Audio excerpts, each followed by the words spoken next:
Now, this time of year in the UK, we are approaching the festive season, and one thing that you start seeing in a lot of shops are poinsettia flowers. Now, this is such a pretty flower, and you guys know I love piping cupcakes. So for this week's video tutorial, I'm going to be showing you how to create these really pretty buttercream poinsettia cupcakes. Okay, let's get started. So the things that we're going to need in order to make our poinsettia cupcakes is, first of all, I've got some vanilla cupcakes. Now, I will put the recipe for my vanilla cupcakes in the description below. I've then got 5 piping bags and some piping nozzles. Now, I will be going through the piping nozzles that I'll be using, and I'll also be showing you how you can pipe these cupcakes if you don't have any piping nozzles at all. I then got my buttercream. So I made a batch of my American buttercream, and I coloured, first of all, some of that buttercream in this green colour. Now, for this, I used the Sugar Flare Green Extra. This is really great as you don't need as much colour and you get this nice deep green. I've then got 2 smaller dishes. I've got some yellow, so I just used the Colour Splash Sunflower Yellow, and I've got a small amount of green, so I just used the Colour Splash Leaf. Now, poinsettias do come in different colours. Around Christmas, we usually see a lot of red ones, but you can also get pink ones and a whitey cream one too. But for these cupcakes, I'm going to be going ahead and making some red ones. So I've coloured my buttercream using some of the Sugar Flare Red Extra.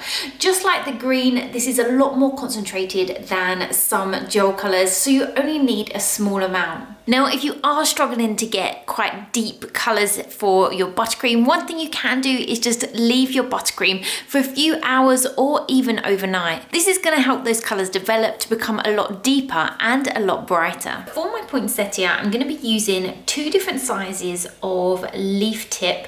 So we've got the 366 and also the 352, which is slightly smaller. And as you can see, they're both exactly the same. They've got these V's cut out. They're just slightly different sizes. And for the center, I'm going to be using 2 piping tips that are exactly the same, and these are number 2. So we've just got 2 small circles at the end. Now, I'm going to be putting a few green leaves behind my poinsettia, and for this, I would use exactly the same piping tip as this one. So ideally, you would have 2 of these, but I only actually have 1. So what I'm going to do is create my own using a piping bag. Now, this is quite a simple shape. We just have this cutout. So if you take a piping bag and imagine coming up around 1.5 centimeters, what I want to do is cut the exact same shape into my piping bag. So I'm just going to cut out a V.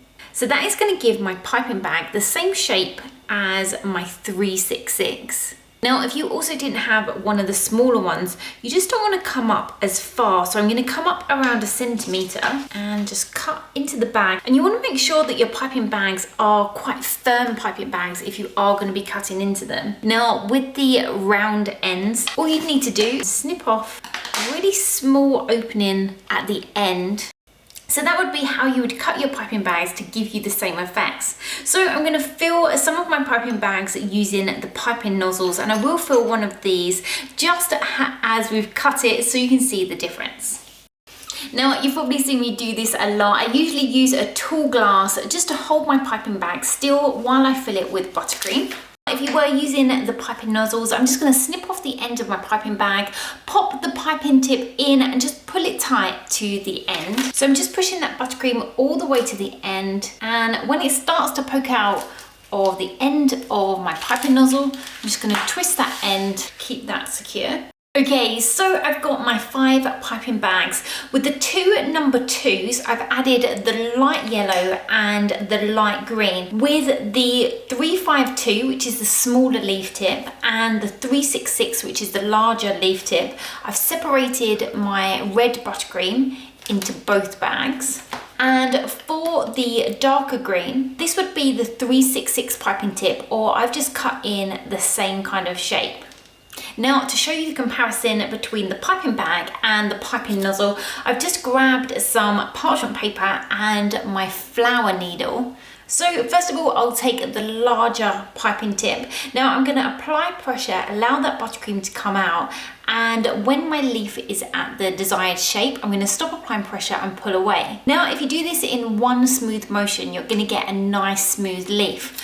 I'm going backwards and forwards slightly as I create that leaf, just to add a little bit of texture onto the surface. Now if I do exactly the same with the piping bag. So I'm making sure, as I did with the piping tip, that the point is facing upwards. So on the side, we've got the V that we've cut out. So as you can see, that's going to give you a very similar shape to your leaves. Okay, so we're ready to start piping our flour. Now, when you select your cupcakes, you want quite a flat cupcake. The reason for this is if you have quite a large dome on the top of your cupcake and you try to pipe leaves, they're gonna actually fall backwards. So if you do have a little dome on the top, you just wanna slice this off just to flatten up your cake.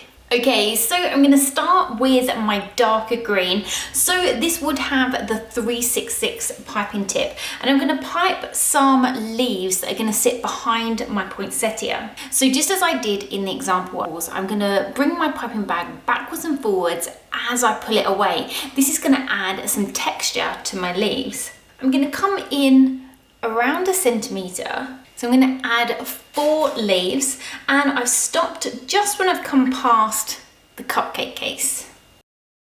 I'm then going to take the larger of the red piping bags, and I'm going to start just by going over the top of one of the green leaves. So I'm not coming right to the centre of the cupcake, I'm leaving a circle in the middle. I'm coming in around 2 centimetres. So I'm adding quite a large leaf, and I'm trying to angle the piping bag up slightly so that our leaves will stay slightly risen. So I've added in 7 petals, and as you can see, we've just got some of this green poking through. I'm then going to take the smaller of my leaf tips. So this is the 352. And where we've got this circle in the centre, I'm going to start by going around creating some smaller petals.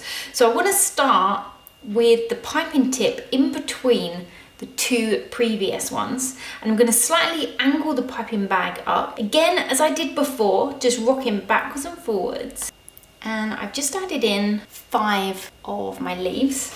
We can then add in the centre of our flowers. Now you could just do these as little yellow balls, but if you do look at a poinsettia closely, you'll see that the yellow is actually coming out from a little green bud.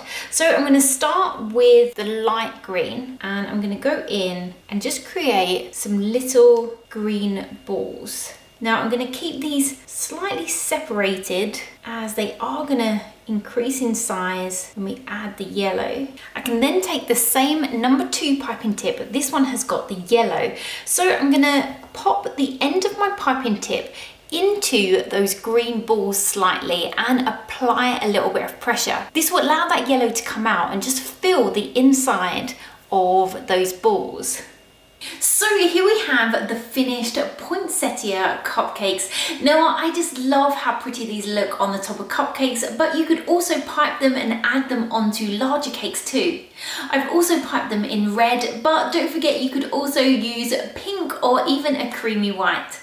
I really hope you've enjoyed this video tutorial and will be able to use this tutorial to pipe your own poinsettias. If you have enjoyed the video, as always, don't forget to give it a like just so I know. And if you'd like to see more videos like this and you haven't already, then don't forget you can subscribe to the Cakes by Names YouTube channel. Also, don't forget to hit the notification bell next to the subscribe button, and this will just alert you every time I upload a new video. So until next time, bye!